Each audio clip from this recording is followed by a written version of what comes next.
Neste final de semana ocorreu o CPAC, que é o Conservative Political Action Conference, ou Conferência de Ação Política Conservadora, que é um evento tradicional nos Estados Unidos. Já tem um belo tempo lá, algumas décadas que ocorre nos Estados Unidos, e agora, graças ao esforço do filhinho do Bolsonaro, o Eduardo Bolsonaro, que poderá se tornar embaixador do Brasil nos Estados Unidos, eles importaram esse evento para o Brasil e foi um circo dos horrores. Se você conhece algumas das personalidades do cenário conservador brasileiro, você já pode imaginar que foi uma fauna mitológica mesmo, né? Um monte de bizarrices, um monte de apresentações estapafúrdias, a retórica deles que é insana, e teve, obviamente, fala do Eduardo Bolsonaro, teve fala do Ernesto Araújo, chanceler, que chorou durante a fala dele, teve fala do Bernardo Kister, teve fala do Rafael Nogueira, teve fala de várias personalidades. O Nando não compareceu, foi desconvidado, porque agora ele está tocando fogo no parquinho, né? Ele resolveu se voltar contra a direita conservadora brasileira, ou seja, foi cancelado pela direita bolsonarista. Outro que foi cancelado também foi o Bivar, que é o presidente do PSL, por causa da briga interna do partido Bolsonaro, também não foi convidado, quer dizer, foi convidado, mas foi desconvidado depois. E você teve o pessoalzinho do Gabinete do Ódio, né, que são as milícias virtuais bolsonaristas, tirando um sarro do eleitorado do Bolsonaro, tirando sarro dos brasileiros como um todo, por causa das denúncias do Felipe Moura Brasil na reportagem que ele fez para o Cruzoé. Estamos aqui, pessoal do Gabinete do Ódio. Nosso chefe, o Alan dos Santos. O Alan dos Santos, Gabinete do Ódio. Gabinete do Ódio. Todos com dinheiro público. Com dinheiro público. Tá filmando? Com dinheiro público. Eu não posso Aqui ninguém mais. Também com dinheiro público. Você vem com dinheiro público? Sim. Estamos com dinheiro público. Sendo financiado pelo Eu vou dar para vocês aqui um resumo do que foi esse Circo dos Horrores numa thread do Twitter, que foi feita pelo jornalista Guilherme Caetano. Vale conferir porque só tem uma noção aqui, uma dimensão do que se deu lá e do pavor que foi isso. Também teve ataque à imprensa, obviamente, porque é uma retórica habitual dele, mas o tom geral foi de ataque à esquerda. Mais do que unificar as pessoas em torno de uma pauta comum conservadora, de ideais conservadores, de políticas públicas conservadoras, o que foi o tom geral é um ataque à esquerda. O objetivo deles é destruir a esquerda, e essa é uma pauta pregoada por muitos desses representantes do conservadorismo brasileiro. Uma das pessoas que mais foi aplaudida lá, mais aclamada lá, foi a ministra Damares. A própria, né? A mestre e doutora, graças a Deus, que concedeu títulos divinos a ela. E ela fez um discurso também igualmente pavoroso. Sério, gente, eu fico pensando quem ouve essas pessoas falando, né? O Eduardo Bolsonaro, o Bernardo Kister, o Ernesto Araújo, a Damares. Quem senta e ouve essas pessoas concorda com elas. Porque simplesmente é uma retórica completamente estapafúrdia, fora da realidade, fora do mundo convencional, mentirosa. Na fala da Damares, por exemplo, você pode identificar vários erros, várias mentiras dela. Uma delas, por exemplo, só para mencionar aqui rapidamente o que ela falou, uma delas tem a ver com um projeto de lei proposto pelo Jean Willis, e que ela mente descaradamente. Eu já pus aqui o link do projeto de lei, para que vocês possam ler e ver. Ela mente sobre o projeto de lei. Ela fala aqui no começo, né, que especialistas do mundo inteiro estão estupefatos com a redução dos homicídios no Brasil nesses 7 meses de mandato do Bolsonaro. É sério isso? Todo mundo sabe quais são as causas disso. Você teve artigos aqui, você teve especialistas em segurança pública dizendo o que aconteceu para a redução desses índices, que são medidas de segurança pública estaduais, em vários estados do Nordeste, que são governados por partidos de esquerda, em muitos casos, que teve a ver também com medidas tomadas durante a gestão do Temer. Ou seja, essa redução dos crimes no começo do ano no Brasil não tem nada a ver com o Bolsonaro, tem a ver com políticas estaduais. Eles querem cantar vitória com o gol feito por outra pessoa, e ainda insinua que especialistas do mundo inteiro estão olhando para o Brasil sem saber o que está acontecendo. As pessoas sabem o que está acontecendo, eles que não sabem o que está acontecendo, aparentemente. Ou sabem e estão mentindo, né? E o melhor foi a introdução que a Damares fez, né? Quando ela chega para falar, ela faz essa maravilhosa, antológica apresentação da fala dela. Alô, Brasil! Eu estou há quase 24 horas com esse público, maioria jovem, e ninguém me ofereceu ainda um cigarro de maconha e nenhuma menina ainda introduziu um crucifixo na vagina. É isso! Um ponto interessante que a Damares fala, e eu até concordo parcialmente com ela, ela diz que a democracia ela é a troca de poder, né? A troca de governo. num período governa um pouco, um pessoal, depois é uma dança das cadeiras, é uma troca de políticos entre outras pessoas para governar. E isso é natural na democracia, isso é saudável numa democracia, isso é o que você espera, né? Já mostrei aqui em outros vídeos aqui a relação, né, a troca de posições nos Estados Unidos e no Reino Unido, como você vê durante o período democratas governando os Estados Unidos, depois republicanos, e no Reino Unido você vê os Tories, que são os conservadores, depois você vê o Labour, que são os trabalhistas. Então isso é normal, isso é esperado numa democracia. Só que depois, em seguida, poucos segundos depois, ela se contradiz e ela diz o seguinte, isso aí em 9 minutos e 18 da fala dela, ela fala assim: Nós não podemos subestimar o outro lado. Eu quero, infelizmente, dizer a vocês que eles estão ativos, organizados e eles estão querendo usurpar o poder novamente. Que eles têm que se precaver, porque senão a esquerda pode usurpar o poder novamente. Então ela fala que a democracia exige essas trocas de governos, nessas trocas de pessoas no poder, e depois ela insinua que se a esquerda voltar ao poder numa próxima eleição, que a esquerda vai estar usurpando o poder. Ou seja, ela se contradiz completamente. Se a democracia exige isso, um outro governo que entre de outra posição política ideológica não está usurpando o poder, está ganhando as eleições de maneira legítima. Em seguida ela faz um esforço, que é um esforço recorrente da direita no Brasil, conservadora, de demonizar a esquerda. E por conhecer exatamente como o outro lado trabalha, eu preciso dizer para o nosso movimento o seguinte: nós não podemos subestimar o cão, nós não podemos subestimar o mal. Eles dizem respeitar a democracia, ao mesmo tempo que não respeitam os opositores políticos. Então ela diz o seguinte: não podemos subestimar o cão, não podemos subestimar o mal. E depois ela fala que a esquerda joga sujo. Então o que você tem? Uma pessoa que representa o governo, porque ela é ministra do governo Bolsonaro, que diz confiar na democracia, respeitar a democracia, ao mesmo tempo em que se contradiz dizendo que não respeita os opositores políticos. Que se por acaso o PT voltar ao poder, eles estão usurpando o poder e representam o mal, eles são o demônio. E esse foi o tom geral do CEPAC. Esse é o tom geral das falas dessas pessoas, né? Tanto do Bolsonaro, quanto dos filhos do Bolsonaro, quanto do Olavo de Carvalho, quanto dos olavistas, dos bolsonaristas como um todo.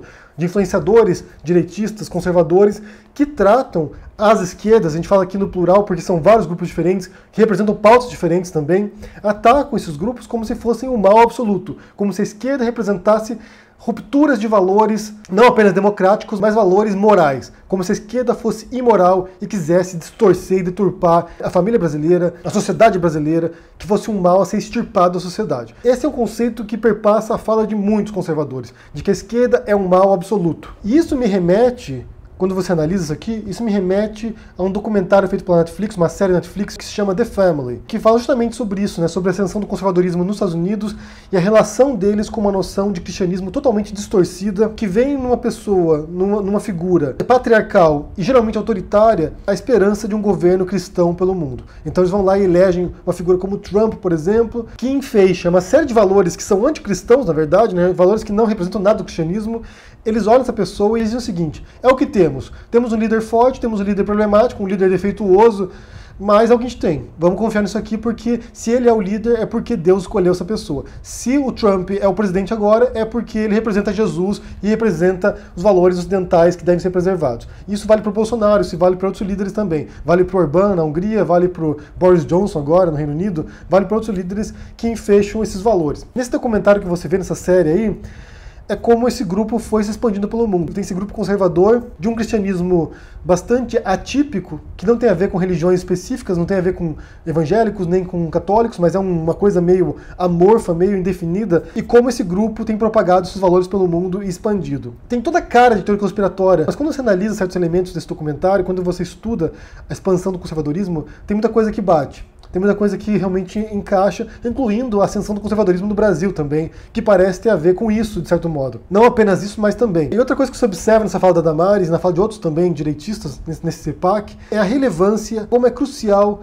falar sobre valores, costumes, a pauta de costumes. Muita gente critica quando a gente fala sobre isso aqui como se fosse cortina de fumaça, né? Ah, não fale sobre isso porque isso aqui não avança em nada, tem que falar de economia, tem que falar de outras coisas, luta trabalhista.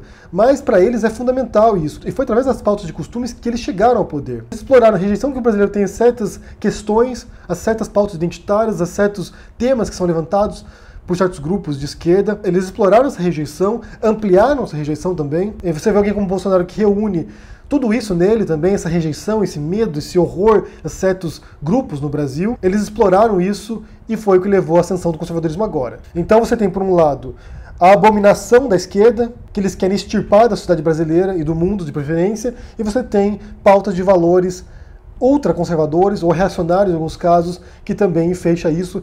E nesse sentido, pela Damares e por outros líderes também religiosos, isso passa em grande parte pela Igreja Evangélica, alguns grupos pelo menos, e por alas radicais tradicionalistas da Igreja Católica. E a Damares fala disso. A Damares, nessa fala dela, ela explicita isso. Ela diz que esses grupos foram cruciais de maneira silenciosa antes da eleição do Bolsonaro, atuando no parlamento para evitar que certas pautas identitárias, pautas progressistas, passassem no Congresso. Uma coisa é fato, e eu já disse isso várias vezes, que essa força anti-esquerda que foi sendo germinada ao longo desses últimos anos, principalmente antipetista, mas também que se espalha, que se ramifica para outros grupos de esquerda também, isso não vai embora tão cedo, isso vai continuar contaminando o debate político nos próximos anos. Então eu não vejo qualquer tipo de perspectiva de um governo de esquerda na próxima eleição, por exemplo, para presidente, não vejo a possibilidade. Nesse momento, pelo menos, pode ser que se reverta no futuro, mas eles conseguiram criar um demônio na esquerda, eles conseguiram fazer isso. Eles conseguiram contaminar a esquerda de certo modo, vai ser muito difícil recuperar a imagem da esquerda nos próximos anos. Tanto que você vê certos políticos que seriam de centro-esquerda, que estão agora trabalhando do mesmo modo como eles fazem, atacando grupos da esquerda, atacando certos símbolos da esquerda, certas pautas da esquerda também. Você tem visto uma migração de políticos do centro-esquerda para o centro-direita. E um deles que tem feito esse esforço aqui, e que tem sido muito claro, e isso aqui vai desagradar os ciristas que me acompanham aqui, mas o Ciro Gomes tem feito isso. O Ciro Gomes tem explorado a pauta antipetista, tem feito isso. Pode ser por ressentimento dele, porque o PT o preteriu na última eleição, preferiu apostar no Haddad em vez de apostar no Ciro. Pode ser ressentimento, pode ser estratégico também, identificando esse espírito anti-esquerda e tentando mover o eixo para que ele seja associado com uma direita liberal, talvez, uma direita moderada, porque assim ele foge da contaminação da esquerda. Pode ser várias coisas, na verdade, mas o Ciro Gomes tem feito isso. Atacado o Lula, atacado o PT, e isso tem sido claro. Isso tem sido claro logo após a eleição do Bolsonaro, você já via isso. Durante o segundo turno você já via isso, mas depois da eleição tem ficado muito claro como o Ciro Gomes tem tentado se afastar de grupos de esquerda e de pautas de esquerda também. E nesse sentido, se essa for realmente a intenção do Ciro Gomes, eu penso que, enquanto candidato à presidência, ele já morreu. Ele não vai conseguir os votos da esquerda moderada e centro-esquerda, não vão migrar para o Ciro Gomes num caso semelhante a esse, e eleitores de centro-direita também não vão votar no Ciro Gomes. Então, nesse sentido, ele está acabando a carreira dele enquanto candidato à presidência. E nessa semana teve um outro caso também que envolveu o Ciro Gomes e ataques à esquerda, que se deu quando numa entrevista ele acusou, ele difamou na verdade, né? Ele fez uma falsa acusação contra jornalistas do DCM e do TV 247. Esses grupos vão processar agora o Ciro Gomes por causa dessas acusações. Eu vou deixar para vocês aqui uma reportagem que fala sobre esse caso para você entender melhor o que está acontecendo, mas ao meu ver isso também espelha esse esforço dele para se descolar da esquerda e começar a fazer essa migração para um centro meio difuso ou para um centro-direita. Pode ser que seja esse esforço de fato dele. A gente vai ter que observar como é que vai se dar isso ao longo dos próximos meses, próximos anos, como o Ciro vai se situar nesse espectro novo político para tentar se candidatar à presidência. E como eu disse, acho muito difícil que ele ganhe. Eu vejo uma possível reeleição do Bolsonaro, tudo é possível na verdade, porque eles trabalham com desinformação, eles trabalham com mentiras, eles trabalham confundindo as pessoas. Talvez um Dória, um Witzel ou um Huck mesmo, né? Então, assim, realmente o cenário não é dos melhores.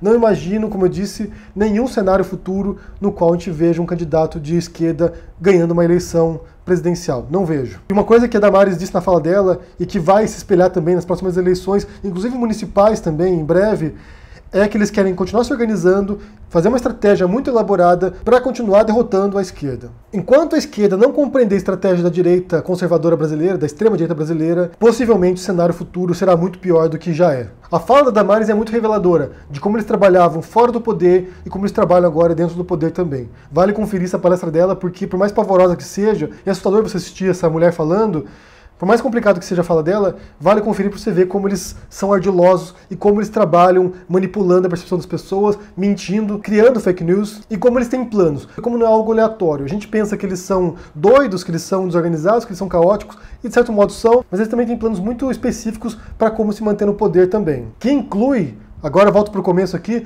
que inclui o gabinete do ódio, que inclui essas milícias, essa militância bolsonarista organizada, paga com dinheiro público para difamar, para destruir a oposição e grupos dissidentes. Eles possuem estratégia. Como diria o Andreasa, tem método, tem método. Eu quero saber o que vocês pensam sobre isso, se vocês acompanharam essa CPEC, essa convenção conservadora, essa reunião conservadora que teve aí. O que vocês pensam sobre isso, sobre essa estratégia que eles estão elaborando para se manter no poder e destruir a esquerda? Porque a intenção deles não é apenas vencer a eleição, mas é destruir a esquerda, e também sobre o reposicionamento do Ciro Gomes. Se vocês percebem essa mudança dele de eixo, tentando sair da esquerda moderada para ir para uma direita moderada ou para algum ponto mais indefinido. O que vocês pensam sobre isso? Deixa aqui no comentário, deixa o joinha, assine o canal, ajude no apoio e a gente se vê por aí. Abraço e até mais. Tchau!